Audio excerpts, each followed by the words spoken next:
अस्सलाम वालेकुम मेरे दोस्तों, मेरी बहनों और रोहेल वॉइस के साथियों। मैं हूं रोहेल खान और आप देख रहे हैं रोहेल वॉइस चैनल। मोहतरम क़ारीन हजरात, तारीख पर नजर दौड़ाएं तो 3 बादशाह ऐसे नजर आते हैं जिन्होंने लाखों इंसानों का कत्लेआम किया और इंसानी खोपड़ियों के मीनार खड़े कर दिए। इनमें सिकंदर आजम, चंगेज खान और हलाकू खान शामिल हैं। हलाकू खान एक जालिम बादशाह था जिसने लाखों इंसानों का कत्लेआम किया। ये इतना जालिम बादशाह था कि जंग में मद्दे मुकाबल आने वाले सिपाहियों के अलावा उस मुल्क के लोगों को भी पकड़कर मौत के घाट उतार देता। इसी तरह एक मर्तबा उसने एक मुल्क पर हमला किया, जंग जीत चुका और उसके हाथ कुछ कैदी लग गए।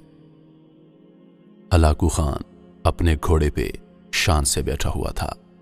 चारों तरफ तातारी अफवाज की सफ़ें खड़ी थीं। सबसे आगे हलाकू खान का घोड़ा खड़ा था।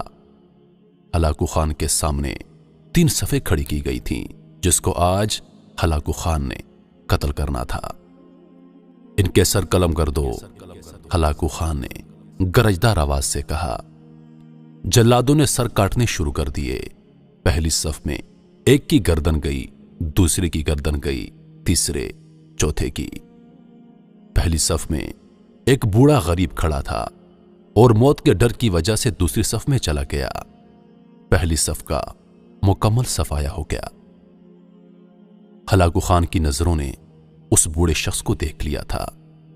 वो मौत के खौफ से अपनी पहली सफ छोड़कर दूसरी सफ में चला गया था।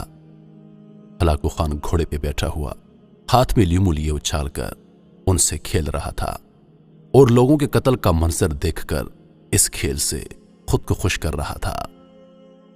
जल्लादों ने दूसरे सफ पे तलवार के वार शुरू कर दिए। सर आन की आन में गिरने लगे। जल्लाद तलवार चला रहे थे और खून के फवारे उछल उछल कर जमीन पर गिर रहे थे। उस बूढ़े बाबा ने जब देखा कि दूसरी सफ के लोगों की गर्दनें कटकर उसकी बारी बहुत जल्द आने वाली है, तो वो भागकर तीसरी सफ में खड़ा हो गया। हलाकू खान की नजरें बूढ़े शख्स पर जमी हुई थीं कि अब तो तीसरी सफ आखिरी है, इसके बाद कहां छुपने की कोशिश करेगा। इस बेवकूफ को मेरी तलवार से कौन बचा सकता है। 70-100 इंसान मार दिए तो ये कब तक बचेगा। तीसरी सफ पर जल्लादों की तलवारें बिजली बनकर गिर रही थीं। हलाकू खान की नजरें मुसलसल उस बूढ़े पर जमी हुई थीं कि वो बेचैन होकर मौत से बेकरार है। तीसरे सफ के इंसानों की गर्दनें गिर रही थीं। जल्लाद बिजली की तेजी से उस बूढ़े बाबा को पहुंचा तो हलाकू खान की आवाज गिरजी, रुक जाओ, इसको अभी कुछ ना कहो। हलाकू खान घोड़े पर सवार बाबा के पास आया और कहा, बाबा बताओ, पहली सफ से तुम दूसरी सफ में भाग आए, जब वो खत्म हुई तो तुम तीसरी सफ में भाग आए। बाबा अब बताओ, पीछे तो कोई और सफ भी नहीं, अब कहां जाओगे। अब तुमको मुझसे कौन बचाएगा। उस बूढ़े ने आसमान की तरफ देखा, फिर कुछ वक्त बाद बोला, मैंने पहली सफ को इसलिए छोड़ा कि शायद मैं दूसरी में बच जाऊं, लेकिन मौत वहां भी पहुंच आई। फिर मैंने दूसरी सफ को छोड़ दिया कि शायद तीसरी में बच जाऊं। हलाकू खान ने लीमू का हाथ में उछलते हुए कहा, बाबा कैसी खाम ख्याली है, ये कैसी बहकी बहकी बातें कर रहे हो। भला मेरी तलवार से कोई बच सकता है। बूढ़े ने कहा, वो ऊपर वाली जात अगर चाहे तो एक लम्हे में इनकलाब आ सकता है और अगर चाहे तो मुझे बचा सकता है। कैसे बचा सकता है। हलाकू खान ने इतने जोश में कहा कि उसके हाथ से लीमू गिर गया। हलाकू खान चाबक दस्त, होशियार जंगजू और चालाक इंसान था। हलाकू खान ने घोड़े पर बैठे हुए कि जमीन पर गिरने से पहले वो लीमू पकड़ ले। इस कोशिश में हलाकू खान का एक पांव रकाब से निकल गया और वो घोड़े से नीचे गिर गया। इसी दौरान उसका दूसरा पांव रकाब में फंस गया। हलाकू खान का घोड़ा बिदक गया। हलाकू खान ने खुद को बचाने की बहुत कोशिश की।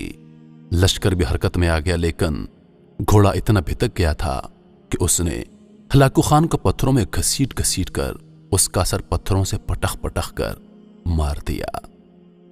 लश्कर ने जब हलाकू खान का घोड़ा पकड़ा तो उस वक्त हलाकू खान मर चुका था। हलाकू खान का लश्कर इस बाबे से इतना खौफजदा हो गया था कि लश्कर ने उस बाबे को नजरअंदाज कर दिया।